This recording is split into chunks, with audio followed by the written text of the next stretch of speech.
بسم اللہ الرحمن الرحیم ولا يقال لو جعل مجازا عن الطلاق لوجب ان يكون الطلاق الواقع به رجعيا كصريح الطلاق۔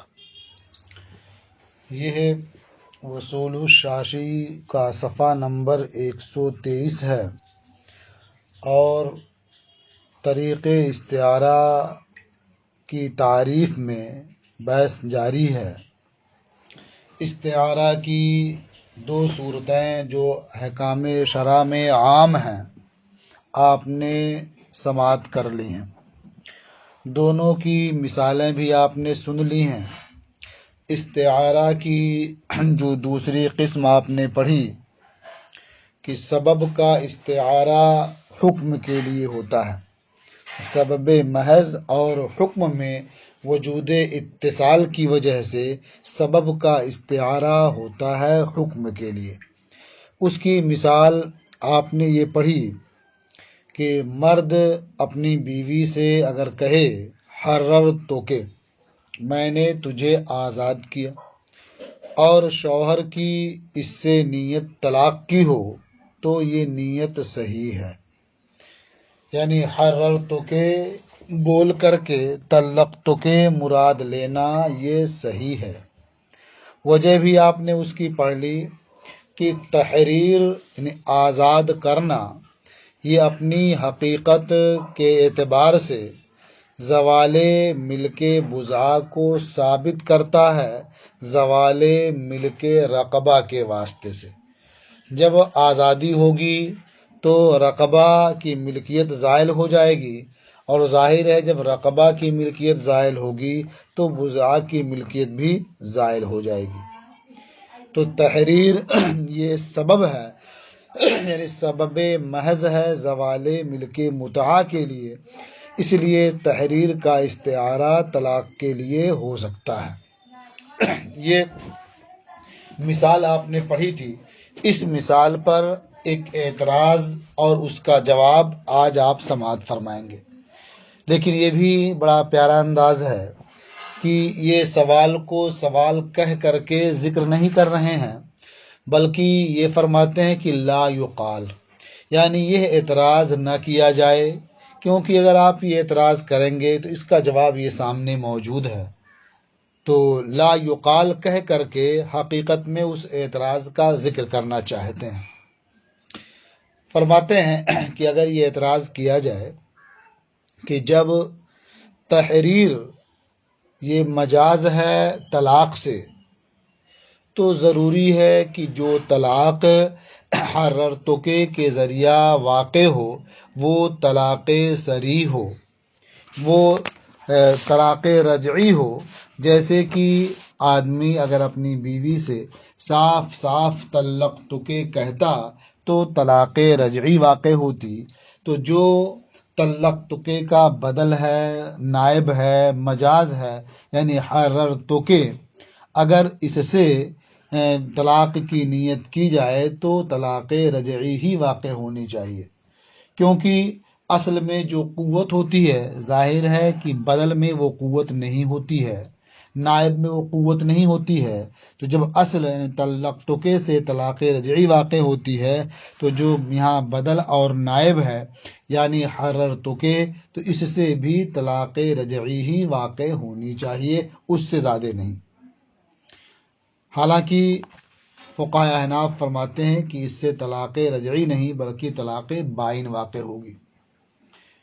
تو یہ ہوا اعتراض۔ اسی اعتراض کی تعبیر انہوں نے فرمائی کہ ولا یقال، اور یہ اعتراض نہ کیا جائے، لو جعل مجازا عن الطلاق، اگر تحریر کو حررتک کو طلاق سے مجاز قرار دیا جائے، لوجب ان یکون الطلاق الواقع به رجعیا، تو ضروری ہوگا کہ وہ طلاق جو حررتک کہنے سے واقع ہو وہ رجعی ہو، کصریح الطلاق، صریح طلقتک کہنے کی طرح سے۔ یعنی صاف صاف طلقتک کہے تو طلاق رجعی واقع ہوتی ہے، تو اسی طرح سے حررتک سے اگر طلقتک مراد لیں اور یہ مراد لینا، یہ مجاز، یہ استعارہ صحیح ہو تو اس سے بھی طلاق رجعی واقع ہونی چاہیے۔ اب یہ اعتراض تو بظاہر معقول معلوم ہوتا ہے، لیکن پھر کہہ رہے ہیں لا یقال، یہ اعتراض نہ کیا جائے، کیوں؟ لأننا نقول، اس لیے کہ ہم کہتے ہیں، یعنی آپ اگر یہ اعتراض کرتے ہیں تو ہم یہ بات پیش کر دیتے ہیں، کیا؟ لا نجعلہ مجازا عن الطلاق بل عن المزیل لملک المتعۃ، یعنی ہم تحریر کو طلاق کا مجاز نہیں قرار دیتے ہیں، بلکہ تحریر کو مزیل ملک متعہ کا مجاز قرار دیتے ہیں۔ یعنی تحریر کا استعارہ یہ صراحتاً طلاق سے نہیں ہے، بلکہ یہ استعارہ مزیل ملک متعہ سے ہے، اور ظاہر ہے ملک متعہ کا زوال طلاق بائن میں ہوتا ہے، طلاق رجعی میں نہیں ہوتا ہے۔ اسی لیے اگر شوہر اپنی بیوی کو طلاق رجعی دے دے تو وہاں اسے اس بات کا حق حاصل ہوتا ہے کہ عدت کے اندر اس سے وطی کر لے اور اس سے کے ساتھ کوئی ایسا عمل کرے جو مرد اپنی بیوی کے ساتھ کرتا ہے، اور یہ اس کا عمل اس کے لیے رجعت بھی ہو جائے گی۔ تو معلوم ہوا کہ طلاق رجعی یہ مزیل ملک متعہ نہیں ہے، مزیل ملک متعہ یہ طلاق بائن ہے، اور حررتک یہ کنایہ ہے مزیل ملک متعہ سے، لہٰذا اس سے وہی طلاق واقع ہوگی جس میں ملک متعہ کا زوال ہو سکے اور اس کا کم سے کم درجہ طلاق بائن ہے۔ اس لیے حررتک سے اگر حررتک سے کنایہ ہے طلاق کی طرف، یعنی مزیل ملک متعہ کی طرف، تو طلاق بائن واقع ہوگی۔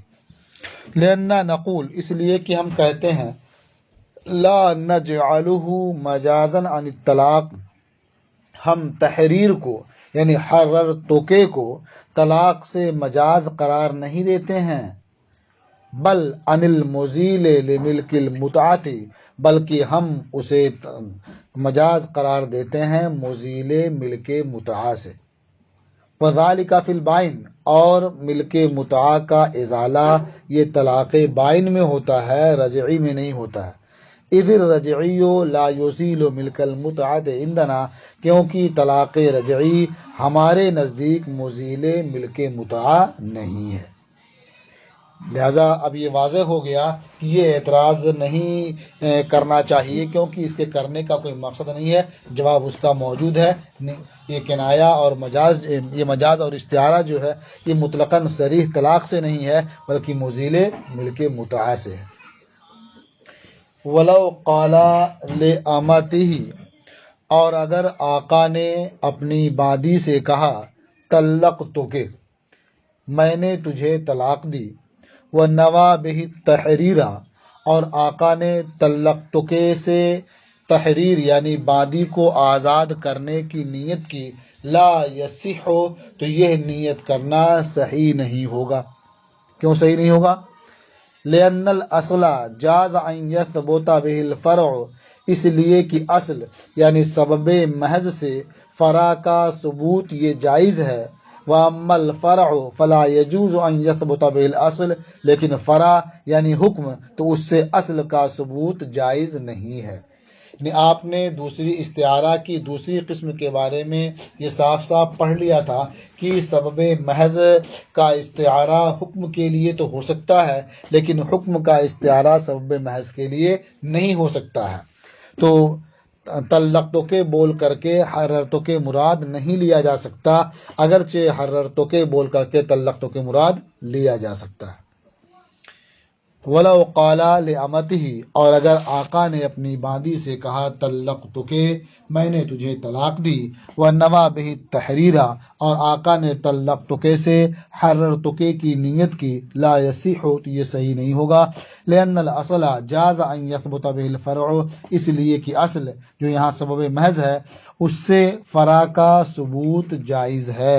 فرع کیا ہے؟ حکم۔ وَأَمَّا الْفَرْعُ فَلَا يَجُوزُ أَن يَثْبُتَ بِهِ الْأَصْلُ، اور فرع تو اس سے اصل کا ثبوت جائز نہیں ہے، یعنی حکم سے سبب کا ثبوت نہیں ہوگا۔ اور یہ ظاہر سی بات ہے، ایک شے کے مختلف اسباب ہو سکتے ہیں تو حکم سے کوئی خاص سبب ثابت نہیں ہوتا ہے۔ یہ مثالیں پوری ہوئیں۔ اب یہ استعارہ کی دونوں قسموں پر بعض احکام کی تفریع کرتے ہیں۔ تفریع الاحکام علی قسم الاستعارہ، استعارہ کی دونوں قسموں پر احکام کی تفریع۔ وعلی ھذا نقول، اور اس ضابطے کی بنیاد پر ہم کہتے ہیں، یعنی سبب کا استعارہ حکم کے لیے صحیح ہے، اس بنیاد پر ہم کہتے ہیں ینعقد النکاح بلفظ الہبۃ والتملیک والبیع، کہ لفظ ہبہ، لفظ تملیک اور لفظ بیع کے ذریعہ نکاح منعقد ہو جائے گا۔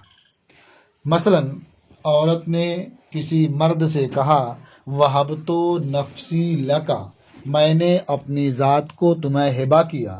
مرد نے کہا قبلت، میں نے قبول کیا، اور ان کی نیت نکاح کی ہے تو نکاح ہو جائے گا۔ یا ایسے ہی عورت نے کہا کہ بعت نفسی لکا، میں نے اپنی ذات کو تم سے بیچ دیا، یا کہا ملکت نفسی لکا، میں نے اپنی ذات کا تمہیں مالک بنا دیا، اور شوہر مرد نے کہا قبلت، میں نے قبول کیا، تو اس سے بھی نکاح کا انعقاد ہو جائے گا۔ تو لفظ ہبہ، لفظ تملیک اور لفظ بیع سے نکاح منعقد ہو جائے گا۔ کیوں ہو جائے گا؟ کہتے ہیں لأن الہبۃ بحقیقتها توجب ملک الرقبہ، اس لیے کہ ہبہ اپنی ذات کے اعتبار سے، اپنی حقیقت کے اعتبار سے موجب ملک رقبہ ہے۔ یعنی جو چیز کسی کو ہبہ کر دی جاتی ہے تو جسے ہبہ کی گئی وہ شخص اس چیز کا مالک ہو جاتا ہے، یعنی موہوب میں ملکیت کیا ہے اس کی ثابت ہو جاتی ہے۔ تو ہبہ اپنی ذات کے اعتبار سے، اپنی حقیقت کی روح سے موجب ملک رقبہ ہے۔ اگر کسی شخص نے، مثلا زید نے اپنا غلام بکر کو ہبہ کر دیا تو اب بکر کے لیے اس غلام میں ملکیت ثابت ہو جاتی ہے۔ وَمِلْكُ الرَّقَبَةِ يُوجِبُ مِلْكَ الْمُتْعَةِ فِي الْإِمَاءِ، اور ملک رقبہ یہ موجب ملک متعہ ہے بادیوں میں۔ یعنی اگر زید نے بکر کو غلام ہبہ نہیں کیا بلکہ بادی ہبہ کی، تو جب بادی ہبہ کی تو اس ہبہ کرنے سے ملک رقبہ کا ثبوت ہوا، اور ملک رقبہ کے ضمن میں ملک متعہ کا ثبوت بھی ہوگا کیونکہ وہ بادی محل ہے اس کا۔ اور ملک رقبہ موجب ملک متعہ ہے بادیوں میں۔ فَكَانَتِ الْهِبَةُ سَبَبًا مَحْضًا لِثُبُوتِ مِلْكِ الْمُتْعَةِ، تو ہبہ یہ سبب محض ہوا ثبوت ملک متعہ کے لیے۔ اب جب سبب محض ہو گیا ہبہ تو آپ پڑھ چکے ہیں کہ سبب محض کا استعارہ ہو سکتا ہے حکم کے لیے۔ فَجَازَ أَن يُسْتَعَارَ عَنِ النِّكَاحِ، تو اب جائز ہے کہ لفظ ہبہ کا استعارہ کیا جائے نکاح کے لیے، یعنی لفظ ہبہ بولا جائے اور اس سے نکاح کا ارادہ کیا جائے، نکاح مراد لی جائے۔ وَكَذَلِكَ لَفْظُ التَّمْلِيكِ وَالْبَيْعِ، اور یہی حال لفظ تملیک اور بیع کا ہے۔ یہ لفظ تملیک بھی موجب ملک رقبہ ہے اور اس کے ضمن میں ملک متعہ کا ثبوت ہوگا، اور بیع کا بھی حال یہی ہے کہ بیع سے ملک رقبہ کا ثبوت ہوگا اور اس کے ضمن میں ملک متعہ کا ثبوت ہوگا۔ وَلَا يَنْعَكِسُ، اور معاملہ برعکس نہیں ہوگا، یعنی ان کلمات سے نکاح کا انعقاد تو ہو جائے گا لیکن لفظ نکاح سے یہ چیزیں نہیں ہوں گی، یعنی لفظ نکاح سے بیع کا انعقاد نہیں ہوگا اور ہبہ کا انعقاد نہیں ہوگا، اس لیے کہ اس بیع اور ہبہ کا استعارہ کرنا نکاح کے لیے یہ بیع نکاح بول کر کے بیع اور ہبہ مراد لینا یہ صحیح نہیں ہے۔ کہتے ہیں وَلَا يَنْعَكِسُ، اور یہ معاملہ منعکس نہیں ہوگا، اس کا الٹا نہیں ہوگا، حتی لا ينعقد البیع والہبۃ بلفظ النکاح، یہاں تک کہ بیع اور ہبہ کا انعقاد نہیں ہوگا لفظ نکاح سے، اس لیے کہ فرع کا استعارہ اصل کے لیے جائز نہیں ہوتا ہے، جیسا کہ آپ پہلے پڑھ چکے ہیں۔ ثم في كل موضع يكون المحل متعينا لنوع من المجاز لا يحتاج فيه إلى النية. پھر ہر وہ جگہ جہاں محل مجاز کی کسی نوع کے لیے متعین ہو تو اس جگہ میں نیت کی ضرورت نہیں ہوتی ہے، بغیر نیت کے بھی یہ مجاز مراد لے لیا جاتا ہے۔ مثال کے طور پر ایک اجنبیہ ہے، اجنبیہ آزاد عورت ہے، اس سے کسی نے کہا کہ تو مجھے اپنی ذات کا مالک بنا دے، ملکنی نفسکے، تو مجھے اپنی ذات کا مالک بنا دے۔ اس نے کہا ملک تو کا، میں نے تجھے مالک بنا دیا، اب اس سے نکاح کا انعقاد ہو جائے گا، نیت کی کوئی ضرورت نہیں ہے، اس لیے کہ یہاں مجاز متعین ہے، یعنی تملیک بول کر کے نکاح مراد دینا متعین ہے، اس لیے کہ آزاد عورت اپنی ذات کا کسی اور کو ویسے مالک نہیں بنا سکتی ہے۔ تو ہر وہ جگہ جہاں محل مجاز کی کسی نوع کے لیے متعین ہو تو اس میں نیت کی ضرورت نہیں ہوتی ہے، وہ معنی مجازی مراد ہوگا۔ لا یقال، اب یہاں ایک اور اعتراض ذکر کرتے ہیں اور اس کا جواب دیتے ہیں، اور انداز وہی ہے کہ یہ اعتراض نہ کیا جائے، اس لیے کہ ہم اس کا یہ جواب دے دیں گے۔ تو اعتراض کیا ہو سکتا ہے؟ اعتراض یہ ہے کہ صاحبین رحمہم اللہ کے نزدیک صحت مجاز کے لیے حقیقت کا امکان یہ شرط ہے۔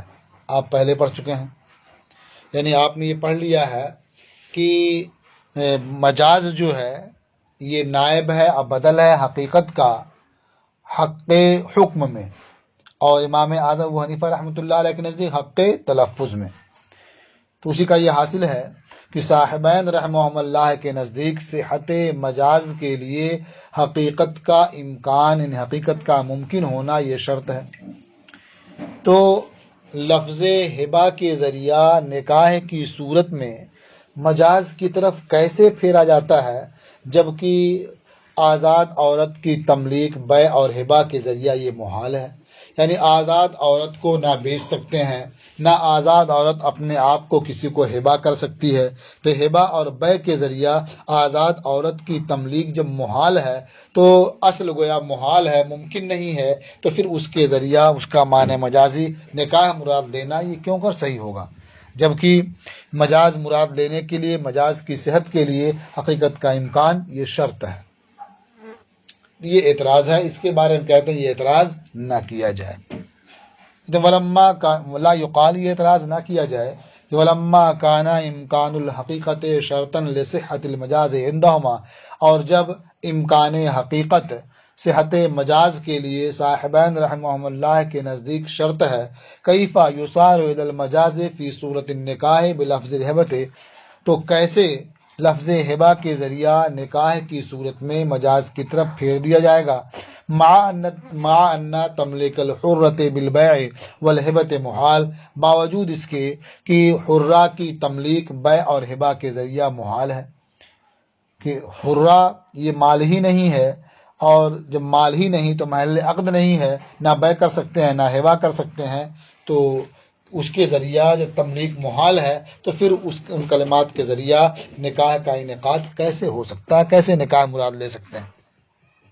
اس کا جواب لأننا نقول، اس لیے کہ ہم کہیں گے، یعنی اوپر کا اعتراض آپ نہ کریں، کیونکہ اگر آپ اعتراض کرتے ہیں تو ہم یہ کہیں گے ذالک ممکن فی الجملہ، یعنی یہ بات یاد رکھنے کی ہے کہ جو امکان حقیقت صحت مجاز کے لیے شرط ہے تو یہ فی الجملہ امکان حقیقت صحت مجاز کے لیے کافی ہے۔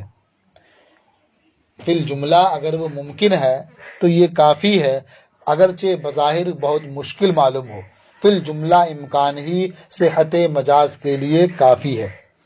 اب یہاں فی الجملہ امکان ہے، اگرچہ یہ دور کی بات ہے لیکن امکان ہے۔ مثال کے طور پر حرہ جو ہے وہ مسلمان ہے، حرہ ہے، تو اب اس کی تملیک لفظ بیع یا ہبہ کے ذریعہ یہ محال ہے، لیکن وہی حرہ اگر مرتد ہو جائے اور دارالحرب چلی جائے، پھر گرفتار کر لی جائے، تو اب ظاہر ہے جب گرفتار کر لی گئی تو اب اس کی بیع بھی کر سکتے ہیں، ہبہ بھی کر سکتے ہیں، تو یہاں تملیک ہو سکتی ہے۔ تو فی الجملہ اس حرہ کی تملیک اور اس حرہ کا ہبہ کرنا یہ صحیح ہوا، اور حقیقت کا امکان ہی کافی ہے صحت مجاز کے لیے، یہاں امکان فی الجملہ موجود ہے۔ یہ ایسے ہی ہے جیسے کوئی قسم کھا لے کہ وہ آسمان چھو لے گا، یا قسم کھا لے کہ وہ ہوا میں اڑے گا، یا قسم کھا لے کہ پتھر کو سونا بنا دے گا، تو ظاہر ہے یہ چیزیں عادتاً محال ہیں، لیکن فی الجملہ امکان ہے کہ کسی بزرگ کی کرامت سے ایسا ہو جائے، تو اس امکان ہے، اور اس امکان ہی کی وجہ سے یہ قسم کیا ہے، صحیح مانی جاتی ہے، یہ یمین منعقدہ ہوتی ہے، اور اس قسم کو پوری نہ کرنے کی صورت میں کفارہ لازم آتا ہے۔ تو جس طرح سے وہاں قسم پوری نہ کرنے کی صورت میں کفارہ لازم آتا ہے، اسے یمین غموس کا درجہ نہیں دیا جاتا ہے، یمین لغو قرار نہیں دیا جاتا ہے، تو اسی طرح سے یہاں بھی صحت مجاز کے لیے امکان حقیقت فی الجملہ کافی ہے، اور وہ یہاں موجود ہے۔ لأننا نقول، اس لیے کہ ہم کہیں گے، ذالک ممکن فی الجملہ، یعنی بیع اور ہبہ کے ذریعہ حرہ کی تملیک فی الجملہ ممکن ہے، فی الجملہ ممکن ہے، اور صحت مجاز کے لیے اتنا ہی کافی ہے۔ اب کیسے ممکن ہے اس کی وضاحت، بیان ارتدت ولحقت بدار الحرب، اس طور پر کہ وہ حرہ مرتد ہو جائے اور دارالحرب میں چلی جائے، پھر اسے گرفتار کر لیا جائے، تو اب اس کی تملیک بیع کے ذریعہ اور ہبہ کے ذریعہ یہ ممکن ہے۔ اب اس کی ایک مثال بھی پیش کر دیتے ہیں کہ فی الجملہ امکان ہی احکام میں کافی ہوتا، بہت سے احکام میں، تو اس کی مثال ہے وَصَارَ هَذَا نَظِيرَ مَسِّ السَّمَاءِ وَأَخْوَاتِهِ، اور یہ آسمان چھونے اور اس کے امثال کی نظیر ہے۔ امثال سے مطلب کیا ہے، ہوا میں اڑنا، پتھر کو سونا بنا دینا، یعنی جو چیزیں عادتاً محال معلوم ہوتی ہیں لیکن فی الجملہ وہ ممکن ہے، تو اس امکان پر حکم شرع کی بنیاد ہوتی ہے۔ اسی طرح سے یہاں بھی تملیک حرہ فی الجملہ ممکن ہے، فی الجملہ بیع اور ہبہ کے ذریعہ ممکن ہے، تو یہ امکان حقیقت ہوا، اور امکان حقیقت فی الجملہ صحت مجاز کے لیے کافی ہے۔ اب یہ آج کا سبق پورا ہوا۔ اب انشاءاللہ کل آپ پڑھیں گے اس بحث کی 5ویں فصل۔